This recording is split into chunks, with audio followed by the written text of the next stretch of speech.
Mes chers amis, vous venez d'assister au premier miracle, il y en aura un deuxième. Le premier miracle, c'est un discours court. C'est formidable. Le deuxième, c'est un miracle nouveau, là, que je vais vous décrire dans quelques instants. C'est que deux représentants d'institutions du judaïsme, le président du CRIF et votre serviteur, ne vont vous proposer qu'un discours pour deux. D'habitude, c'est 4 discours pour deux. Là, c'est un discours pour deux. Et donc, au nom de... Oui, c'est mieux. Oui, on va faire comme ça. On devrait faire comme ça tout le temps. Je veux, en mon nom et au nom de Jonathan, vraiment dire Mazal Tov et grande réussite au professeur Abécassis et bravo aux organisateurs, notamment à Eliette, parce que c'est formidable. Il y a quelque chose de filial et pardon, d'une certaine manière, on est tous un peu dans cette posture filiale avec ton père. Parce que le professeur Abécassis nous a tous ouvert une compréhension des textes, y compris, vous voyez, quand on est rabbin, y compris nos textes qu'on connaît, qu'on étudie. Mais il a cette capacité que moi j'ai toujours admirée, même quand je n'étais pas d'accord avec lui.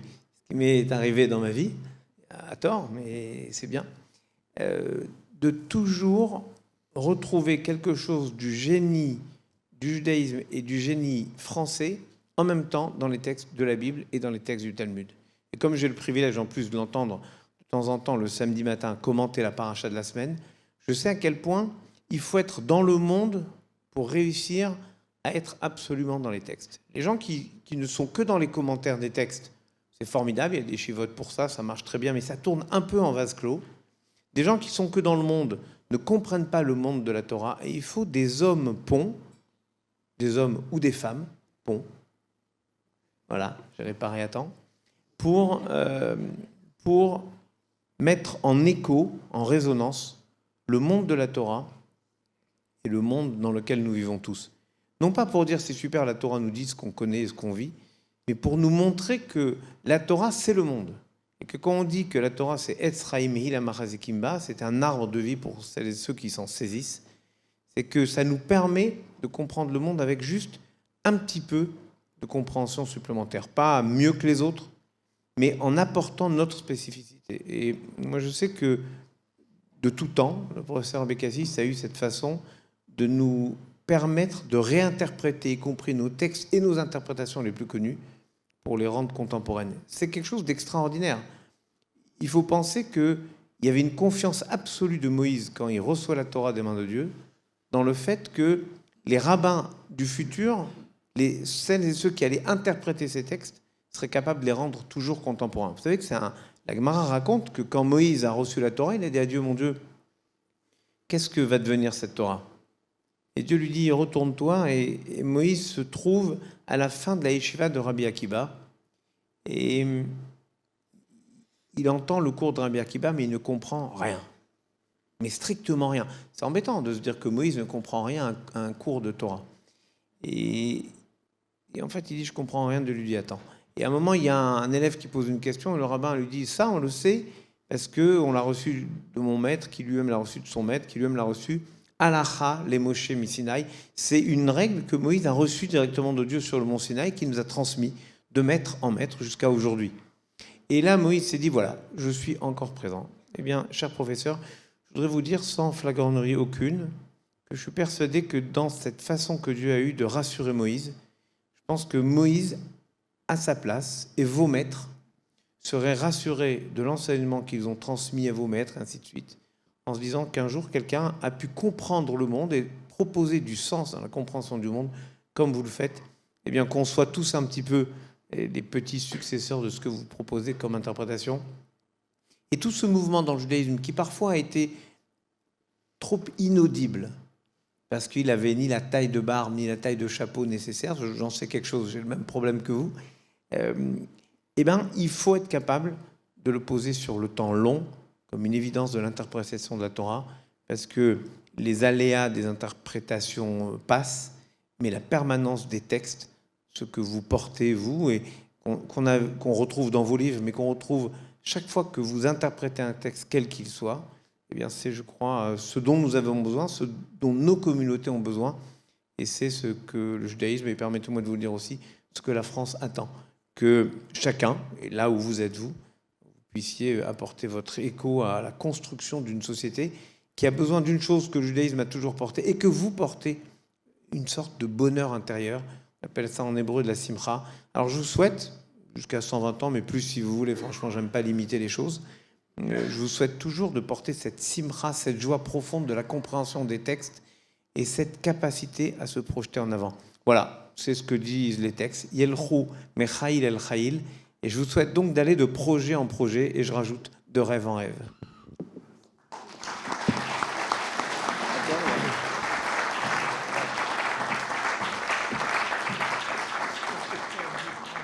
Merci beaucoup, Monsieur le Grand Man de France. Bonsoir à toutes et à tous. Merci à vous d'être là, d'avoir bravé la neige et le froid pour venir assister à cette soirée en l'honneur de l'un des plus importants maîtres du judaïsme francophone, Armand Abécassis. À quoi reconnaît-on un maître ? De la même manière qu'il y a des prophètes et des faux prophètes, il y a bien des maîtres authentiques et des maîtres qui n'en ont que l'allure. La Torah fournit 2 indices au sujet du plus grand d'entre eux, l'archétype du maître, Moshe Rabbeinu, Moïse, notre maître. Vous le savez, la Torah est peu friande de portraits psychologiques. Il faut attendre la fin de la carrière du fils de Amram pour qu'on nous révèle à quoi tenait sa grandeur. Jusque-là, nous savions seulement qu'il était bègue, qu'il souffrait du syndrome de l'imposteur, qu'il était colérique et, il est vrai aussi, très humble. Le dernier verset de la Torah nous dit que Moïse se distinguait d'abord par sa yad chazaka, une main ferme. Celle, explique Rashi, non pas qui a reçu les tables de la loi, mais qui a eu le cran de les fracasser lorsqu'elles étaient devenues lettres mortes au moment du veau d'or. Quelques lignes plus haut, toujours à la fin de la Torah, le texte dit que Moïse a aussi conservé tout au long de sa vie un œil vif d'une fraîcheur intacte. Un regard donc toujours surpris, comme si chaque rencontre, chaque lecture relevait de la première fois, avec son lot d'inattendus, de chidouches, de nouveautés, du potentiel d'épiphanie dont regorge chaque personne et chaque texte, à la manière des très jeunes enfants qui s'étonnent inlassablement du monde qui les entoure. La main forte et le regard vif sont donc ce qui caractérise le maître. Et à cet égard, je crois que nous avons tous, parfois même à notre insu, une dette envers Armand Abécassis. Nous lui devons d'avoir consacré toute sa vie à nous maintenir éveillés, de ne jamais céder à la pensée confortable et facile et de se confronter imperturbablement aux difficultés les plus impénétrables et aux contradictions les plus insolubles. De cela, j'ai pu me rendre compte lorsque nous avons constitué, au cours des derniers mois, une bibliothèque en ligne spécialement consacrée à Armand Abécassis sur Academ, et qu'on peut désormais, à partir d'aujourd'hui, consulter sur Academ. Grâce à l'initiative d'Eliette Abécassis, et je vous remercie chaleureusement, cher Eliette, de nous avoir confié cette mission, grâce à cette initiative, nous avons pu réunir sur une seule page des dizaines d'enregistrements audio inédits, de conférences, d'entretiens, de dialogues interreligieux, de commentaires de la paracha et de Haftara, et d'articles d'Armand Abécassis. Une bibliothèque en ligne qui vient évidemment s'ajouter à la riche somme de livres d'Armand Abécassis et qu'il faut lire et relire. On se rend compte, quand on s'y plonge, qu'une exigence relie tous ces enseignements. Ne jamais laisser le texte et nous, ses lecteurs, tranquilles. Une intransigeance vitale animée par le refus acharné de nous laisser nous assoupir par une lecture routinière, habituée, une pratique fossilisée et, de ce qui pourrait en découler, une existence repue. Pour cela et pour tout le reste, nous sommes ici, Armand Abécassis, pour vous dire merci.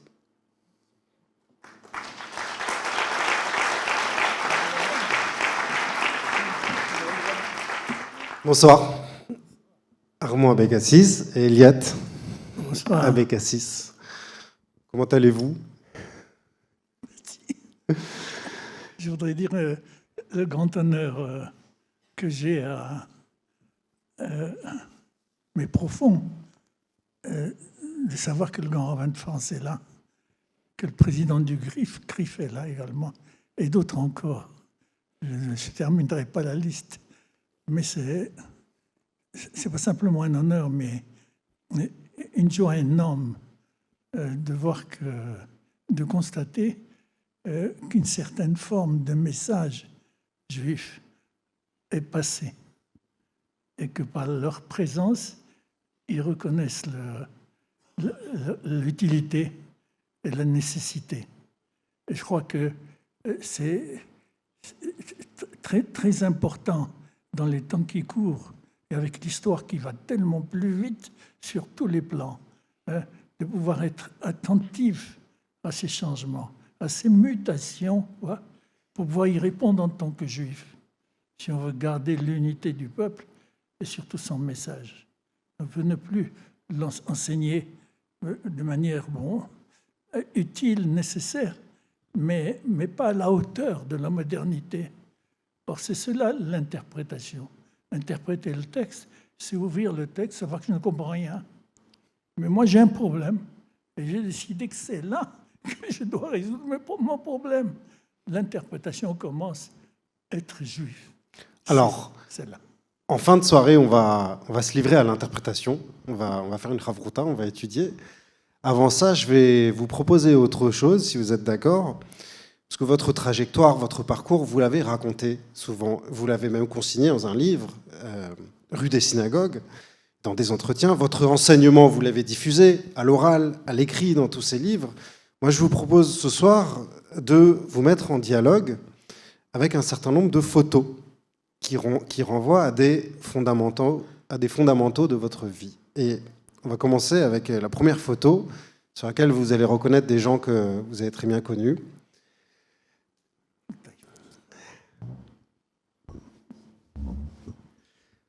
Ce sont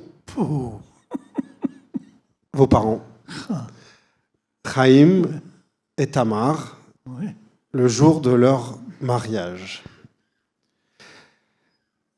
Alors, je trouve que cette photo dit énormément de choses, qu'elle est très éloquente. On a à la fois l'habit traditionnel, la robe de mariée, la main de Fatma sur elle, sur lui aussi en petit, là, comme un pins. Et puis on a cette pose incroyable de votre mère, tout émancipée, presque viril en fait. Il y a quelque chose de très moderne. Il y a du style. Et je trouve qu'elle résume ce triple nœud qui est celui de votre vie, dans lequel vous avez grandi, la judéité, la marocanéité et la francéité. Est-ce que c'est de ce bain-là dont vous êtes extrait? Oui, je revois ma mère, qui, bien sûr mon père aussi, mais la ma-mère, le fait qu'elle pose ses mains sur l'épaule de mon père, signe son autorité. Elle avait une autorité très grande, très vigoureuse, très rigoureuse sur tous les plans. Et aujourd'hui, je peux dire que, heureusement, moi sur place, je me révoltais, comme mon frère et mes sœurs, avec sa rigueur, mais vraiment, c'était une très forte rigueur, surtout sur le plan juif. Elle me surveillait comme beaucoup plus que mon père. Mon père aussi, il vérifiait ce que je faisais, etc. Mais elle, je donne simplement un exemple. Parfois, j'avais un match de basket à faire. Et puis, ça tombait en même temps que le cours de Rabbi Lazar. J'étais devant mon père. Il me dit, écoute, si tu rattrapes, tu peux aller. Elle l'entendait. Haïm, qu'est-ce que tu dis? Il va chez Rabbi Lazar tout de suite. C'était une rigueur, une vigueur, mais dont j'ai beaucoup profité. Elle m'a beaucoup formé. Donc c'est Torah Imecha. Oui. C'est la Torah de votre mère qui se faisait entendre à la maison. Oui, c'est exact, oui. Surtout que là, il fait un vœu. C'est ça qui a multiplié sa rigueur. Parce qu'elle était très rigoureuse. Bien sûr, je ne supportais pas, mais maintenant, j'en suis très heureux. Elle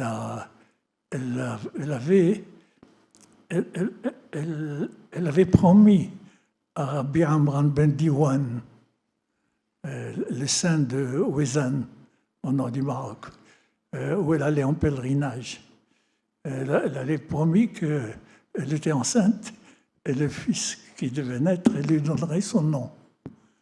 Eh ben moi, je l'ai subi toute ma vie avec elle. Est-ce que vous avez étudié avec votre père aussi? C'était un homme de l'étude? Avec mon père, oui, au début beaucoup, parce qu'il venait, il rentrait du travail, il s'asseyait devant la fenêtre, et puis il lisait les psaumes, il lisait la Torah tout le temps. Je l'entendais, et puis parfois je posais des questions, il me répondait, parfois il ne me répondait pas, il me dit, demande à Rabbi Elazar, c'est plus sûr. Oui, mais j'ai reçu des deux cette attention vigoureuse par rapport à la Torah et à l'étude. Vous avez donné le nom de votre mère à votre fille d'ailleurs? Oui. Eliat s'appelle Rivka. Tamar en hébreu. Oui, Rivka. Tamar, oui. Bon, quelles que soient les remarques que je puisse faire à mon éducation, il voulait véritablement que je réussisse. Ma mère sur le plan juif, et mon père sur le plan de la culture générale. Sur le plan de? La culture générale. Bon. Il surveillait vraiment attentivement mes devoirs, il m'aidait, Est-ce que vous avez continué à dialoguer intérieurement avec vos parents tout au long de votre vie? Beaucoup à l'occasion, surtout des fêtes, à l'occasion de Pessah, Shavuot, Sukkot. Et puis surtout, il n'y a pas eu de Kippour où je n'ai pas pensé à eux. C'est le Kippour que je passais avec mon père. On revenait très heureux. Et il nous tenait en main. Et puis surtout, on était gosses. À 3 ans, il me conduisait déjà à la synagogue. Et tous les matins, avant que j'aille à l'école, difficile. Et puis il me surveillait aussi sur le plan de ma présence, mais délicatement. Amram, c'est-à-dire Rabbi Elazar aujourd'hui. Et ils étaient fiers de vous, vos parents? Pardon? Ils étaient fiers de vous, de ce que vous êtes, de votre parcours? J'espère, mais je le sentais plus du côté de mon père que de ma mère. Je crois que la rigueur de ma mère. Mais mon père. C'est de là que vient peut-être votre intransigeance aussi. Oui. Y compris vis-à-vis de la tradition. Ouais. Il me disait souvent, Amram, tu sais ce qu'on attend de toi. Ouais, ça se répétait. J'espère que je ne l'ai pas déçu. Alors, on va passer à la deuxième photo, où on vous voit, vous, sur notre droite, avec votre frère et votre sœur, n'est-ce pas? Oui. Vous avez quel âge, là? Ça, c'était à 7 ans. À 7 ans. Oui. Alors, on a souvent tendance à donner des conseils aux enfants qu'on croise. Oui. Si vous deviez vous adresser à ce jeune garçon de 7 ans, là, pour traverser l'existence, vous lui diriez quoi? Je dirais qu'il ne m'en veuille pas pour les choses qu'il aurait désiré que je n'ai pas assumées. Particulièrement, par exemple, sur le plan de l'esthétique, de la musique. J'avais commencé le piano. À cause des études, je l'ai abandonné. Et puis, je suis passé aux luttes. Je jouais très bien aux luttes. Ouais. Et puis, à cause des études, c'est arrêté. Et comme conseil pour faire face un peu à la difficulté, aux difficultés de la vie, de l'existence? Non, il doit être content de la vie que j'ai menée, même s'il y aurait des reproches à faire. Ouais. Alors vous avez publié toute une série de livres très importants dans les années 80 qui s'appelle La pensée juive. Et dans la préface du premier tome, qui s'appelle Du désert au désir, vous dites la chose suivante, que la véritable histoire de la pensée d'un homme ou d'un peuple a pour fin de retrouver l'unique interrogation à partir de laquelle elle s'est progressivement constituée. Qu'est-ce que c'est l'unique interrogation commune à ce garçon de Satan et la personne à qui je m'adresse? Ai-je donné sens à ma vie?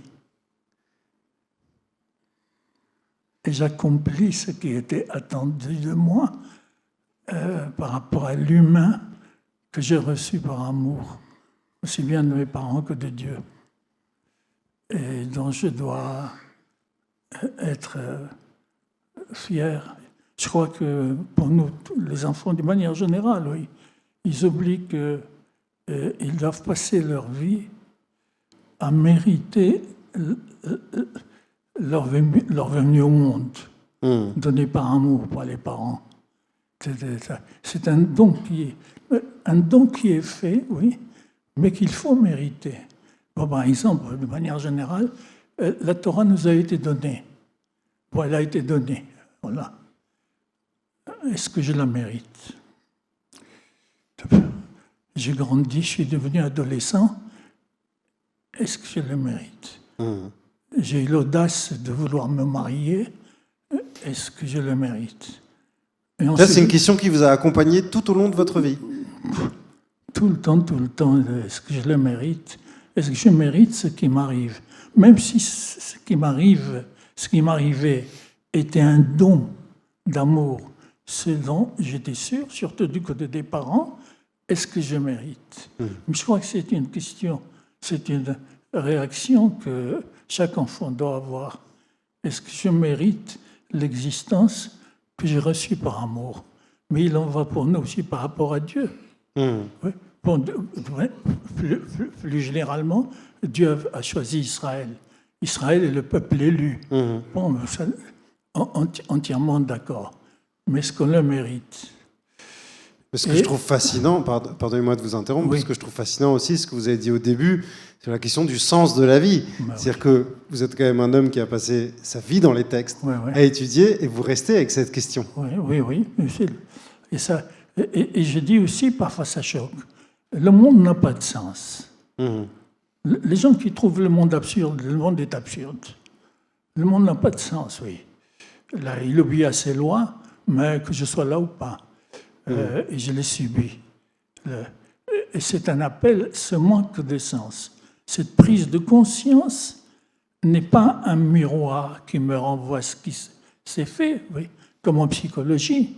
On dit la conscience est une lumière, oui. Non. Et cette conscience est un engagement responsable. J'ose le dire, une prise de conscience, quelle qu'elle soit, est un appel de Dieu. La conscience n'est pas un miroir. Je vois cette table, oui. J'entends, elle n'est pas à toi, fais attention. C'est l'appel divin qu'il y a toujours derrière et qui consiste essentiellement dans l'appel à la responsabilité.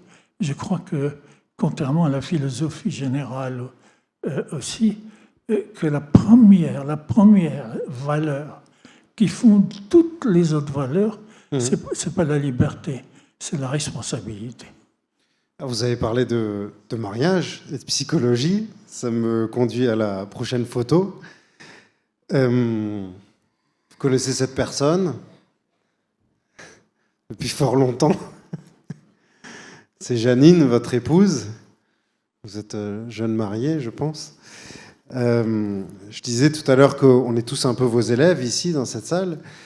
En fait, ça inclut quelqu'un d'autre, puisque de la même façon qu'on dit que c'est Abraham et Sarah qui ont fait des personnes à Haran, vous aussi, tout votre parcours, votre travail, c'est une œuvre à deux, en fait. Oui. Dans quelle mesure, en fait, ce compagnonnage, ce couple que vous avez formé avec Janine, a été à déterminer en fait votre pensée? Je dis ce que je me répète, Janine, tout le temps. et des conseils qu'elle donne à tous. Essayez de vous marier avec quelqu'un qui relève du même domaine que vous. Vous êtes dans les lettres, vous êtes en sciences, l'accord serait beaucoup plus facile à installer. Ben, il se trouve que moi j'ai fait de la philo, elle a fait de la psycho, et puis on s'entendait. Elle a fait de psycho d'ailleurs, parce qu'elle a rencontré la philo avant moi. Je parlais philo, je lui faisais ma cour en philo, et elle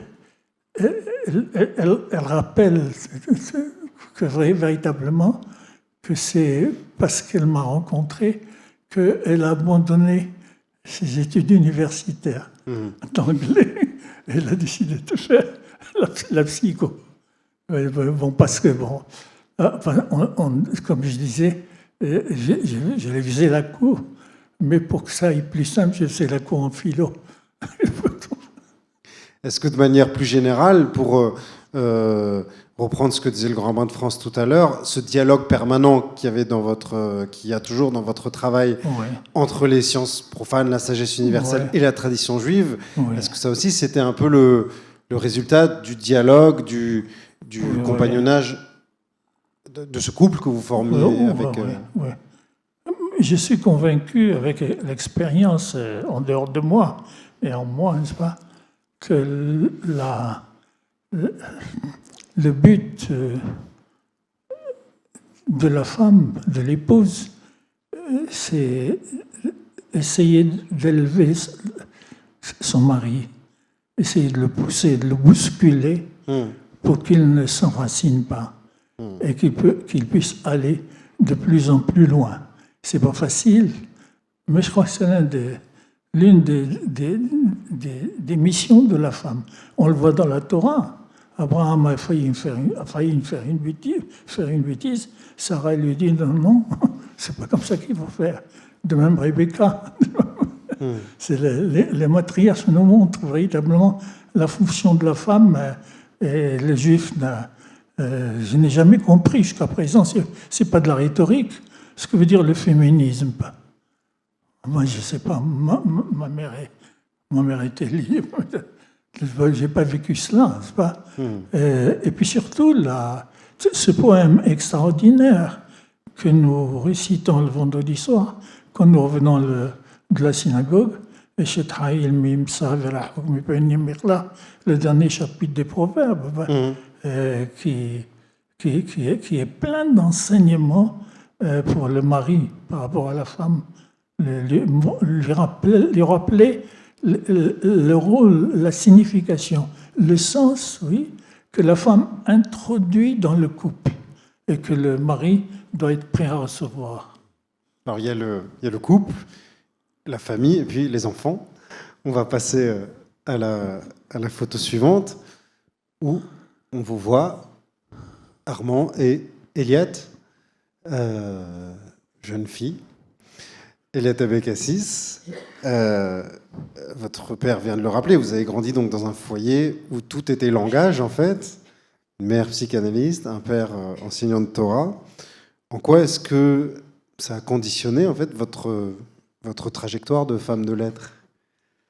Ça l'a conditionné, bien sûr, ça l'a facilité.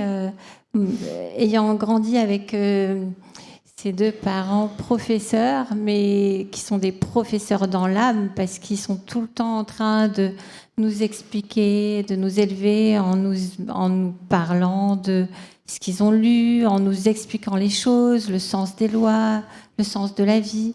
Donc ils ont la transmission chevillée au corps. Et puis, c'est des professeurs, deux professeurs chercheurs.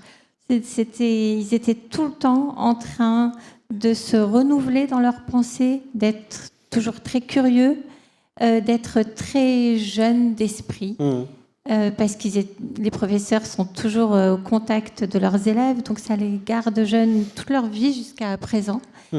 Et donc, évidemment, ça m'a donné beaucoup de matière pour mes livres, ça m'a donné envie d'écrire. C'était très naturel pour moi. Je n'ai pas tellement de mérite. Il suffisait d'écouter, de glaner.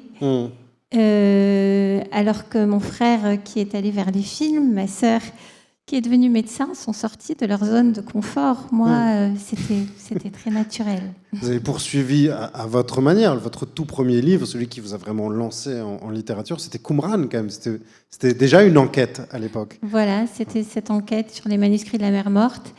Et cette enquête qui est née quand je regardais la bibliothèque de mon père et que je voyais tous les livres sur les manuscrits et que je lui demandais de m'expliquer mais que veulent dire ces rouleaux, et qui m'a dit tu vois, c'est la preuve que la Torah que nous lisons est la même que celle d'il y a 2000 ans. C'est incroyable. C'est parti comme ça d'un enseignement de mon père. Et avec le temps, votre père est même devenu un objet de votre écriture.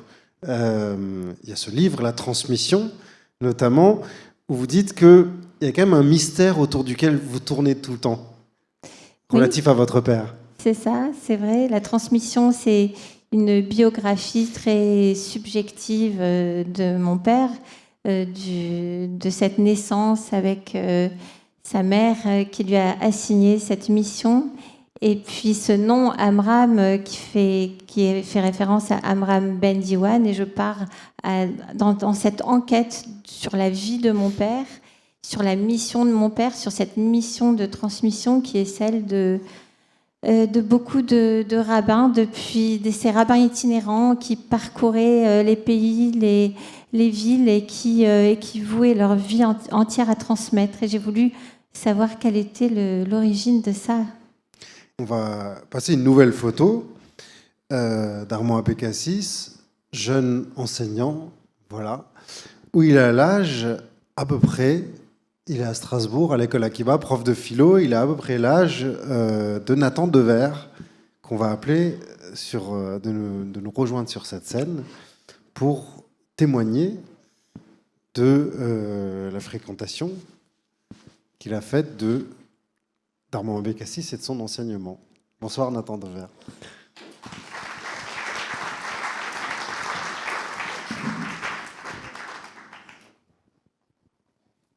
Ça me fait tellement plaisir. Moi aussi. Alors, la plupart d'entre vous connaissent Nathan Devers, écrivain. Bonsoir. Oui. Journaliste, qui présente Sans préjugés sur France Culture, et aussi un enfant de cette synagogue à Auteuil où vous officiez pas, vous n'avez jamais été rabbin en fait, où vous enseignez, Armand Abécassis. Est-ce que vous pouvez nous raconter comment s'est faite cette rencontre avec Armand Abécassis ? Oui, alors bonsoir à toutes et à tous. D'abord, je voudrais vraiment vous remercier de tout mon cœur et très très profondément de cette invitation, d'avoir pensé à moi. Merci Ruben, merci Eliette et merci beaucoup Armand. Je suis très très touché de venir parler de la transmission que vous m'avez apportée, comme vous l'avez apporté à tout le monde dans cette salle. En effet, moi je vous ai rencontré à Legnaud, qui est, je dirais à votre image, un lieu qui incarne le plus grand et le plus haut du judaïsme français. C'est-à-dire, non pas le syncrétisme ou l'alliage uniquement automatique des cultures, mais l'alliage de deux exigences qui sont très hautes. L'exigence de l'interprétation juive du texte, de l'explication pénétrée du texte biblique, et l'exigence de la pensée. Et juste une image, c'est un détail, mais je me souviens que quand vous enseignez, quand j'assistais à vos cours à Legnaud, il y avait quelque chose qui me marquait, qui était de l'ordre presque du corporel, mais un corporel qui exprimait quelque chose, je pense, de votre esprit. C'est que quand vous enseignez, vous expliquiez sur un texte ce que disait tel ou tel commentateur, Rachi, Maïmonide, etc. Et puis dès lors qu'il y avait votre apport personnel, une idée que vous exprimiez, vous l'exprimiez en esquissant un rire. Parfois un simple sourire, et parfois vous la disiez en riant. Et ça me marquait parce que je me disais, c'est comme si une idée intelligente était la sœur ou équivalente à une idée drôle. Comme si le rapport comique au réel était la même chose que le rapport créatif à la pensée. Dans les deux cas, une sorte de refus de l'idée reçue de l'idée toute faite, qui résume, je crois, enfin qui résume pas, mais qui exprime une grande partie de votre œuvre. Vous voulez réagir, Armand Abécassis? Vous vous souvenez du jeune Nathan Devers à la synagogue? Oui, oui, très très longtemps. Je pourrais le coincer, et si on dit simplement le matin ou l'après-midi, je lui dirais de nous faire le cours sur Qoheleth. Qui est au centre de votre livre, Penser contre soi-même. Ça a été un tournant dans votre parcours. Pendant toute une année à la Sodach Léchite, avec un ami, oui, et ils ont passé leur temps alternativement, chacun prenait un chapitre, et puis à nous enseigner, à l'interpréter, et à dire surtout ce qu'ils pensaient profondément de cette pensée de Qoheleth. Et c'était vraiment, vraiment très intéressant. Vraiment très intéressant, très attachant. De voir aussi, ça m'a marqué. Il était en terminale. Il n'avait pas le bac. Il interprétait le livre de Qoheleth d'une manière vraiment, je dis attachante, dans le sens où c'était pas simplement son intellect qui marchait, son existence. Il ressentait ce qu'il disait, et c'était un dialogue vraiment profond. Parfois, il était d'accord avec elle, il n'était pas d'accord avec elle. Mais d'accord ou pas d'accord, il était dans le dialogue. Mais pour rejoindre ce que disait Nathan Devers, justement, Qoheleth, c'est un livre très déprimant, c'est un livre nihiliste, et pourtant, et vous savez tout ce qui est écrit dans Qoheleth, et pourtant, Armand Abécassis, il y a toujours cette simcha, en fait, chez vous, il y a toujours cette joie, fondamentalement, qui a le dernier mot. Oui. À quoi ça tient, ça? J'ai toujours admiré les Ashkenazim, quand, juste avant de recommencer de lire la Torah, le Shabbat avant, ils lisent Qoheleth. Comme dans d'autres, à Pâques, on lit le Cantique des Cantiques, etc. Oui. Mais nous, on n'avait pas cette tradition. Et je trouvais ça vraiment très significatif qu'au moment où on allait recommencer à lire la Torah, on prend conscience dans le livre de Qoheleth que ce n'est pas facile de vivre. Et que quand il dit « Maïtron, quel surplus à l'homme », il a raison. Il a raison profondément sur cela. C'est ça la leçon, pas simplement intellectuelle, oui, mais la leçon existentielle. C'est pas facile à vivre. C'est pas facile tous les jours de lutter contre l'absurde, qui ne nous quitte jamais. Et c'est ça, rattrapé par le sens dans lequel on s'est engagé et qui n'est pas toujours assuré. On en est convaincu, mais qui me dit que ça va réussir? Qui me dit que c'est ça la réalité véritable humaine? Qui me dit que je suis né pour cela? Bon, je suis né pour cela, mais est-ce que j'en suis capable? Comme je disais tout à l'heure, les enseignants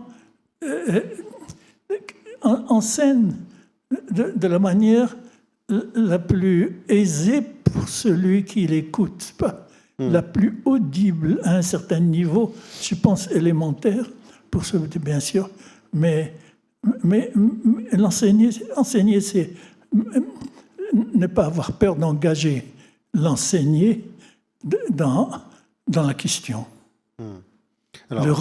Qu'il me quitte avec une question à laquelle je n'ai pas répondu. Alors justement, c'est intéressant parce que vous allez publier un livre dans un mois qui s'appelle « Croire en Dieu, point d'interrogation », de la part d'un homme qui a passé sa vie dans les textes. Et j'ai relevé une phrase dans votre livre « Penser contre soi-même », Nathan Devers. Ça se déroule au moment de votre découverte euphorique du limoud, de l'étude. Et vous dites « Croire, c'est l'apanage des idolâtres ». Ça veut dire quoi? Je crois que c'est en tout cas pour moi, un des grands apports de votre enseignement. Je me souviens d'une année où vous aviez passé toute l'année à nous faire cours le dimanche matin, dernier étage de l'Egno, sur un tout petit morceau de Bereshit, qui est le passage, non pas du sacrifice, mais de la Akedat Yitzhak, de la ligature de Isaac. Et vous repreniez l'interprétation du Maharal de Prague, que vous radicalisiez, en montrant que le sens profond de ce moment-là, c'est le moment où Dieu apprend à Abraham à faire le sacrifice du sacrifice, à renoncer à la pulsion de détruire quoi que ce soit du monde au nom de Dieu. Et ce qui me marquait dans votre enseignement sur ce chapitre, mais dans vos livres et dans vos enseignements tout court, c'était cette idée que la transcendance de Dieu dépassait de très très loin ce qu'on appellerait la foi du charbonnier. Et je crois que c'est l'intuition, moi, très forte qui m'a marqué dans votre somme que vous évoquiez tout à l'heure, la pensée juive, à savoir l'idée que de la promesse initiale faite à Abraham, de ce désir d'une nation future qui n'existe pas encore, d'un peuple nombreux, d'un État à construire, fondé à partir d'un monothéisme avec un Dieu invisible, un Dieu non révélé, un Dieu dont on ne sait rien à part qu'il est presque négatif en l'homme, à sa concrétisation, reste l'énigme. Demeure cette question, ce que vous disiez à l'instant, demeure la question. Et je crois en cela que le problème de la croyance, j'ai dit je crois que le problème de la croyance n'est pas un problème spécifiquement juif, et en tout cas c'est une des choses que j'ai cru comprendre de l'enseignement d'Armand Abécassis. Vous évoquiez tout à l'heure la question du corps, et elle est présente dans le film. Moi, il y a quelque chose qui m'a troublé souvent vous concernant Armand Abécassis, c'est qu'on voit dans le film, c'est que parfois il a la kippa, parfois il n'a pas la kippa. Et je me suis dit que ça résonne aussi avec vos tiraillements à vous, Nathan Dever, avec, sans la tradition universelle, la tradition juive. Il y a quelque chose là que vous avez aussi en partage. Oui. Mais c'était bon, j'y crois bien que on puisse trouver ça un peu élémentaire. Mais j'y crois pas. C'est que marcher tête nue au Maroc, c'était pas un signe d'assimilation. L'arabe se couvrait. Tandis que en Occident, précisément comme le goy à la tête découverte, c'est signe d'assimilation. Je comprends cela. Mais il faudrait avoir beaucoup de temps avec le texte pour montrer que, j'ai peur de le dire, c'est pas, que marcher la tête nue, la tête couverte, c'est une midda. C'est une midda. Bon, il faudrait beaucoup de temps pour l'expliquer. C'est une midda.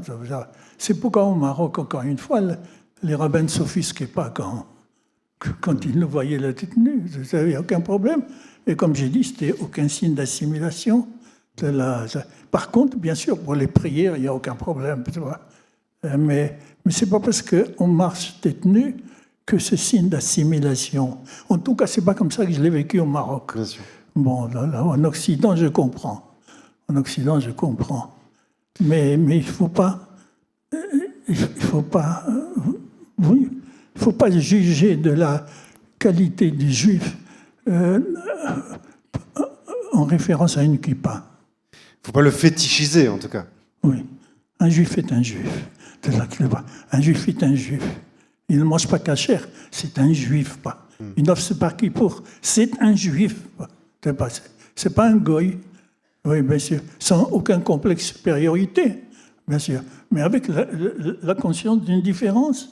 On a notre culture, elle est valable, elle apporte beaucoup au monde, mais il y a d'autres cultures qui apportent beaucoup au monde, qu'il faut respecter et dont il faut emprunter les étincelles de sainteté. Alors justement, on va en parler dans ce que je vous propose de faire ensemble, une Ravruta, une étude sur texte. C'est l'occasion de passer la dernière photo de cette soirée. Nathan Dever, vous êtes d'origine d'Algérie, vous. Armand Abécassis de Casablanca au Maroc. Et là, on voit Armand Abécassis à gauche, en 1953, à la synagogue algérienne de Casablanca. Pourquoi vous étiez dans cette synagogue, Armand Abécassis ? C'était la bar mitzvah d'un neveu de ma femme. Ah. Et vous montez à la Torah. Et avant de commencer l'étude sur texte, je voulais vous poser une question en amont. Est-ce qu'il n'y a pas un moment, quand on étudie les textes, comme c'est votre cas depuis plus de 70 ans, est-ce qu'il n'y a pas un moment donné où on se dit on a fait le tour, on connaît ce texte? Non. Parce qu'il perd sa qualité de révélation. Un texte est révélé, ça veut dire que le sens qu'il contient m'échappera toujours, je ne l'atteindrai jamais, mais que je ne peux atteindre que l'interpellation que je lui fais et la signification qui surgit dans l'entre-deux. Mais elle doit être dépassée continuellement. Elle doit être dépassée, il faut chercher la signification de cette signification. Sinon on arrête l'histoire, on arrête la pensée. Encore une fois, l'homme naît avec une question, il meurt avec cette question. Et ça, vous le vivez quotidiennement? Ouais. On ne répondra jamais à la question essentielle. J'ai dit, bon, il ne faut pas avoir peur de, je sais pas, pas de choquer, je ne sais pas. Quand je dis Dieu, qu'est-ce qui se présente à ma conscience? Quand je dis micro, le voilà. Même s'il n'est pas là. Mais quand je dis Dieu, qu'est-ce qu'il y a dans ma conscience? Si ce n'est simplement moi. Mais ça, il faut l'assumer. Qui a rencontré Dieu? Qui a rencontré Dieu? C'est pas. Mais le problème pour moi, c'est pas cela. Le problème, c'est la parole déposée dans la Torah. Et qui contient une sagesse qui se dégage à partir de la relation que le lecteur a avec lui, mais qui n'est pas déposée par le Bereshit, c'est Bereshit, au commencement, c'est le commencement. Qu'est-ce qu'on a ajouté? Qu'est-ce qu'il y a ajouté? Non, commencement, mais que veut dire commencer? Est-ce que c'était vraiment un commencement? La question qui se pose et qu'on évite par très souvent des leçons de morale élémentaire. Et puis surtout des dogmes. Alors, il faut y croire, il faut y croire, il faut y croire. Mais c'est des dogmes en attendant que je comprenne. Je ne comprends pas, je suis ignorant, je ne sais pas ce que veut dire ce texte-là. Bon, mais j'ai à faire émerger un sens quand je le rencontre. Voilà. Alors justement, il y en a un qui a fait une certaine rencontre avec Dieu, c'est Moïse, qui va naître cette semaine dans la paracha qu'on va lire ce Shabbat. C'est l'extrait que vous avez choisi de commenter. On est au tout début du livre de l'Exode, deuxième livre de la Torah, Parashat Shemot. Je lis en hébreu. Vayelech ish mi beit Lévi. Un homme de la maison de Lévi est allé, Vaïkar, et a pris et bat Lévi, une fille de Lévi. Personne n'a de nom ici, on ne sait pas comment ils s'appellent ces gens. Il paraît qu'il s'appelait Amram, ce monsieur. Vatahar Aïcha, la femme est tombée enceinte. Vateled Ben, elle a donné naissance à un fils. Vatere Oto Kitov, elle a vu qu'il est bon. Vatitzpenehu Shlosha Irachim, et elle l'a caché 3 mois. Pourquoi est-ce que vous vouliez commenter ce morceau? Ben oui. Je ne peux le lire qu'à travers le Midrash. En lui-même, je ne sais pas ce qu'il sait. Bon, alors un homme est allé, il est marié, qu'est-ce qu'on m'apprend de nouveau? Le problème, c'est que il va chercher, il va épouser une fille de Lévi juste au moment où il y a 3 décrets de Pharaon qui décide de faire disparaître les Hébreux. Quel courage il a, hein? Je vais pousser jusqu'au bout. Comment, au temps où les nazis cherchent les Juifs, comment on peut penser avoir un enfant? Et c'est un problème, c'est un verset qui questionne. Qu'est-ce qui s'est passé? Et le Midrash dit qu'il a cessé, il a arrêté d'avoir tout rapport avec sa femme. Et comme dans ce temps-là, le peuple obéissait à ses maîtres, mais tout le peuple s'est arrêté également, arrêté d'avoir des rapports avec leurs femmes. Et Myriam est intervenue. Il dit à son père, ton décret, ta décision est plus grave que celle de Pharaon. Parce que Pharaon, lui, il a décidé simplement la mort des premiers-nés garçons. Toi, tu tues aussi les femmes. C'est-à-dire que tu n'as pas foi que le peuple hébreu, dans ce temps-là, pas encore le peuple juif, le peuple hébreu peut se restaurer, se reconstruire à partir des femmes. Et tu décides d'arrêter d'avoir Torah. Alors, bien sûr, il a repris sa femme et tous les Hébreux ont repris leur femme. Voyez, c'est ça qui est excusez-moi de l'expression, c'est ça qui est excitant pour la pensée. Ça nous plonge dans des questions qui relèvent des enjeux universels de l'être humain. La Torah ne parle pas simplement du peuple juif. Bien sûr, elle raconte l'histoire du peuple hébreu. Bien sûr. La Torah ne raconte pas l'histoire du peuple juif, elle raconte l'histoire du peuple hébreu. Le judaïsme va venir après l'hébreu. Il ne faut pas confondre les juifs et l'hébreu. L'hébreu, sa Bible, c'est la Bible, la Torah. Le juif, sa Bible, c'est le Talmud. Il ne sait pas lire la Torah en dehors du Talmud, en dehors du Midrash. Donc ce sont deux Bibles absolument différentes. Ils s'appuient l'un sur l'autre. Et l'un ne peut pas exister sans l'autre, mais la Bible du juif, c'est pas la Torah, c'est le Talmud. Ça, c'est quelque chose que vous êtes appliqué à dire énormément à vos amis chrétiens, parce que c'est un aspect qu'on n'a peut-être pas encore assez mentionné ce soir, c'est que vous avez été un artisan acharné du dialogue judéo-chrétien, mais c'était pas un dialogue mou, confortable, c'était toujours très intransigeant, chacun qui a affirmé ses différences. Or, on sort justement de la période de Noël, la naissance du divin enfant. Ici, on a la naissance d'un enfant, et le Midrash dit, quand le texte dit que Tov, où il était Tov, c'est que la pièce a été remplie de lumière. Il y a plein de Midrashim sur la naissance de Moïse qui résonnent avec des choses connues. Mais pour vous, ça a toujours été très essentiel de rappeler que Moïse est né et est mort en homme. Oui, mais c'est là.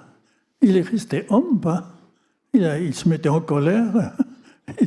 Il a été puni par Dieu. Il n'est pas rentré en Terre Sainte.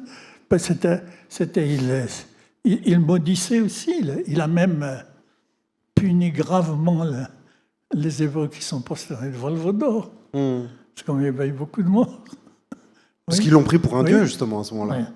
Et c'est ça aussi qui est significatif. Le Sauveur est un être humain. Il souffre comme toi, il meurt comme toi. Il n'a pas de qualité extra-humaine. Il incarne parfaitement l'humain.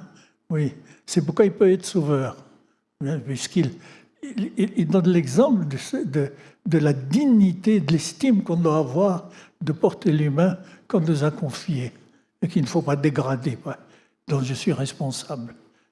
On entend bien que la tentation de le diviniser était là. Oui. Même les Hébreux y ont succombé à un moment donné. Oui, c'est toujours ça. La tentation ne cessera jamais. On lutte tout le temps contre la tentation. C'est pas facile d'être juif, je veux dire. C'est pas facile de prendre en charge la question, la décision que le monde est absurde et que j'ai à lui donner son sens et que tous les jours il me dément. Mais c'est une ligne de crête très fine, ça, très compliquée, sur laquelle vous avez marché toute votre vie, en fait. Vous dites en même temps le monde est absurde. C'est ce que dit Nathan Devers quand il découvre Qohélet, et ça vous a un peu abattu à ce moment-là. Ça a été un trauma. Et en même temps, vous dites non, on continue, on est joyeux, on étudie. C'est une position compliquée à tenir. Je citais toujours à mes étudiants l'exemple extraordinaire de Camus. Je sais que le rocher tombera, mais je le montrerai. Mais comment? Mais je le montrerai. Je sais qu'il tombera. stupide de le monter. Je ne mourrai pas vaincu par l'absurde. Je le montrerai quand même, ça va. Ça aussi, les gens... Il y a des romans qu'il faut absolument... Des essais, oui, qu'il faut absolument avoir lu, relu, et auxquels il faut accorder toute la réflexion qu'ils méritent. Je cite... La plupart des fois, j'ai compris combien de fois j'ai harcelé mes étudiants dès la première année de philo. Lisez Camus. C'est une excellente introduction à la philosophie. Ça aussi, c'est... On peut même le voir au cinéma en ce moment. Ouais. L'étranger. Ouais. Une dernière question sur Moïse, qui me semble aussi centrale dans votre travail, dans votre pensée. C'est quand même un chidouche incroyable que le plus grand juif de tous les temps soit un Égyptien. Il a un nom égyptien, qui lui est donné par une princesse égyptienne. Il a grandi dans le palais de Pharaon. Pourquoi ? Et c'est les femmes égyptiennes qui l'ont sauvé. Il n'est pas du cru. Il a grandi 40 ans dans le Midrash. Il a grandi 40 ans dans la cour de Pharaon. Il était égyptien. Je veux dire, bon, il est d'origine hébraïque, ouais, mais il a aussi une culture égyptienne. Donc il était profondément égyptien. Et la leçon, c'est qu'il lui-même, il a décidé de chuter de cet auteur-là pour aller défendre l'hébreu battu par l'Égyptien. Pour aller...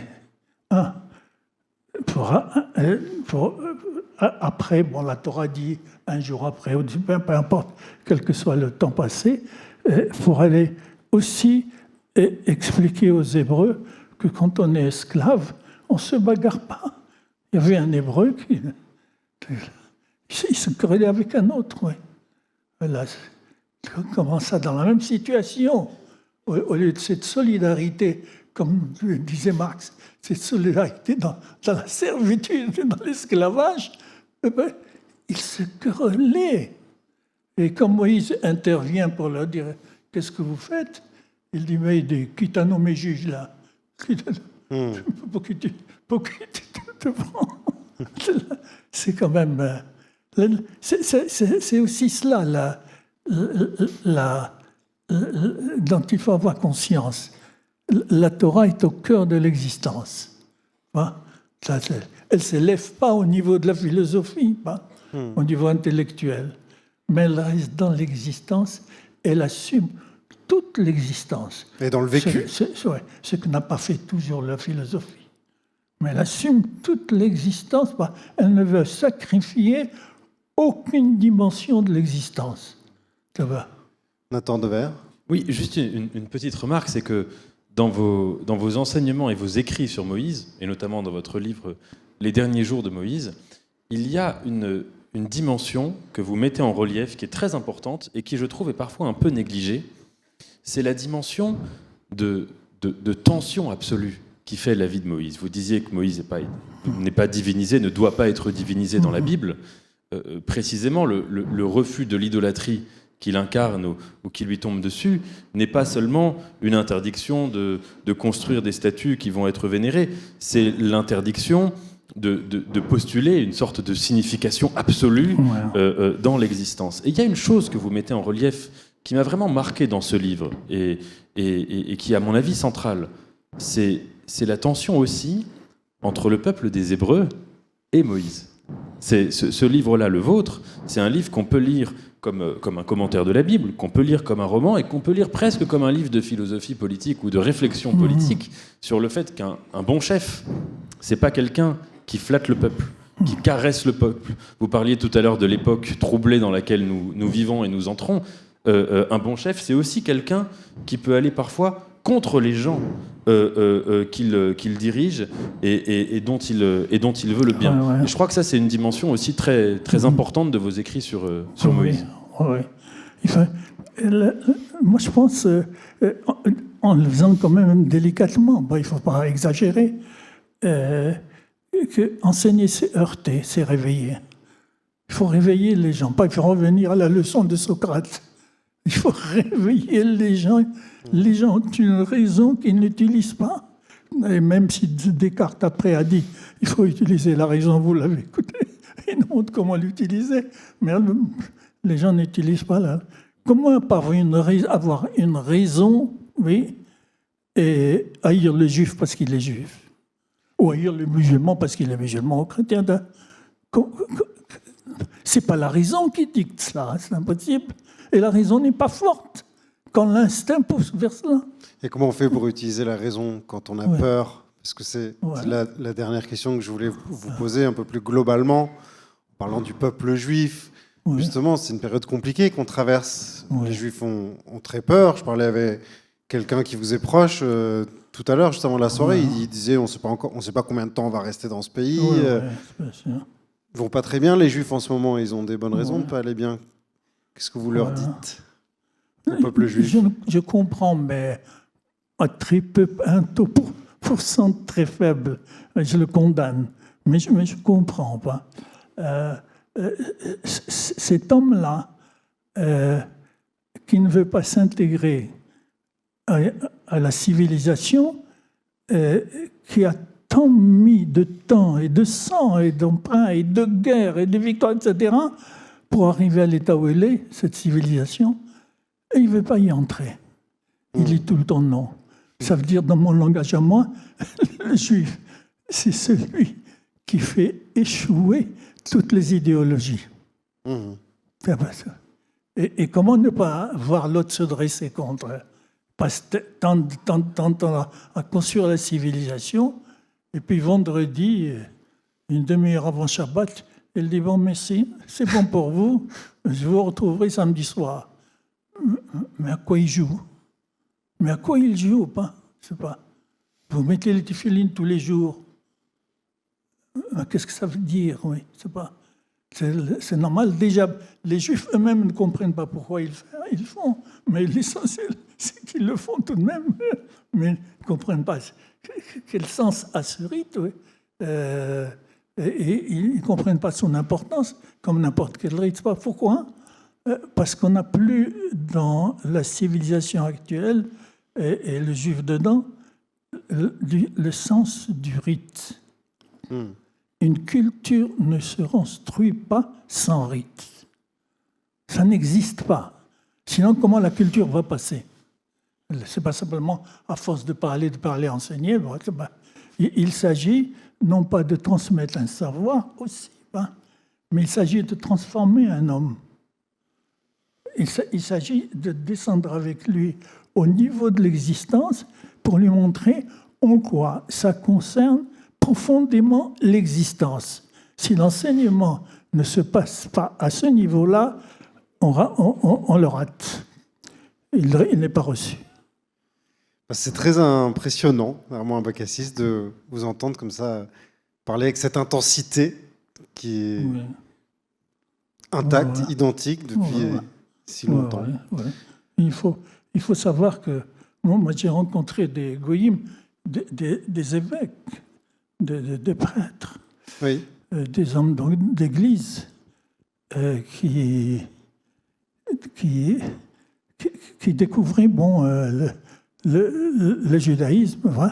Et on dialoguait ensemble, on faisait des séminaires ensemble, et qui se sont mis à l'étude de l'hébreu. Simplement pour savoir. Et j'ai dit, attention, vous êtes en train de recréer la voie par laquelle le protestantisme est né. Vous allez lire l'hébreu, vous allez voir, et c'est ce qui s'est passé, oui. François Ier a intégré l'hébreu dans les 3 premières langues de l'Institut qu'il avait créé, et découvrir, ces chrétiens se mettent à découvrir l'hébreu. Un jour, un prêtre était venu me dire qu'il suivait les cours en Suisse, oui, et régulièrement, tous les 15 jours, il était venu me dire, Monsieur Abekassis, vous me mettez en porte-à-faux avec ma religion. J'ai dit non, je ne visais pas ça. J'ai dit simplement, je vise à ce que vous compreniez mieux et précisément votre religion, c'est-à-dire le message. Oui, c'est vrai que c'est Jésus qui a dit cela, mais est-ce que vous vous efforcez de le porter véritablement? Or, c'est ça aussi la révolution très forte des Juifs. Comment, dans une région du monde où on enseignait Dieu, on enseignait l'amour, le partage, le pardon, c'est là qu'Auschwitz s'est passé. Mais comment comprendre? Bon, c'est ça l'histoire. L'historien dira quelle question. C'est comme ça que ça se passe. Bon, ben c'est comme ça que ça se passe. Mais il reste la question. C'est quand même plus que paradoxal que c'est juste là où on a enseigné l'amour pendant 2000 ans que ça s'est passé. Pourquoi? Je ne crois pas que dans un pays d'islam, quels que soient les reproches qu'on peut faire aujourd'hui aux terroristes, aux islamistes, etc., on puisse créer cette barbarie. Et ça vous a pas empêché? Je ne crois pas. Et ça vous a pas empêché de toujours dialoguer avec nos amis chrétiens?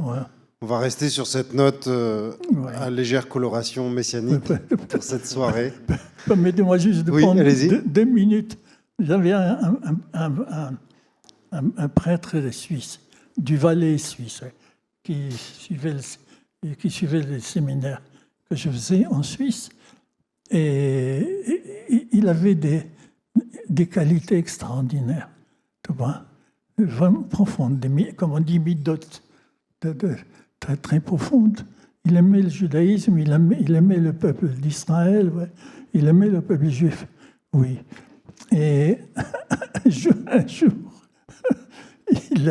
il me raconte que comme chaque année, il remplissait un car à Genève de ses paroissiens, puis ils allaient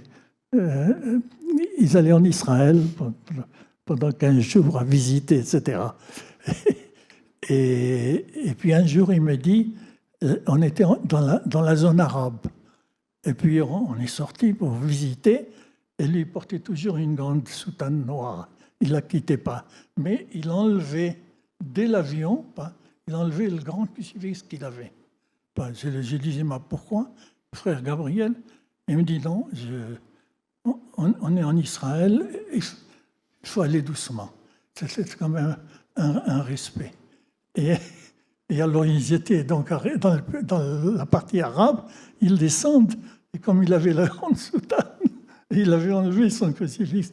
Les Arabes les enfants arabes lui jetaient des pierres en lui disant « Sale rabbin, retourne chez toi ».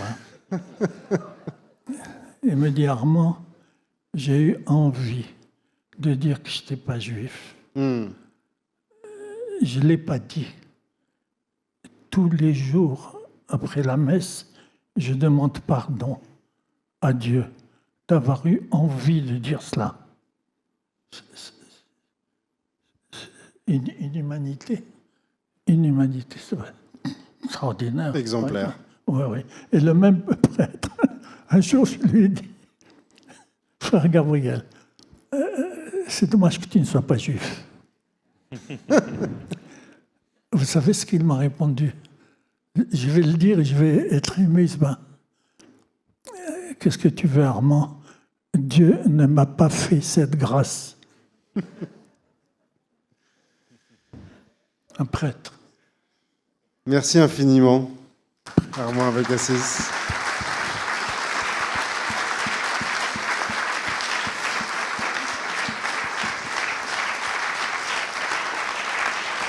Merci à toute la famille Abécassis, Eliette Abécassis. Merci à vous, Nathan Dever. Merci à Alain Knafo, à toute son équipe du Centre d'art et de culture, à la technique aussi. Et je vous invite à aller dans la pièce d'à côté où vous pourrez acheter et faire dédicacer des livres d'Armand et d'Eliette Abécassis. Merci beaucoup.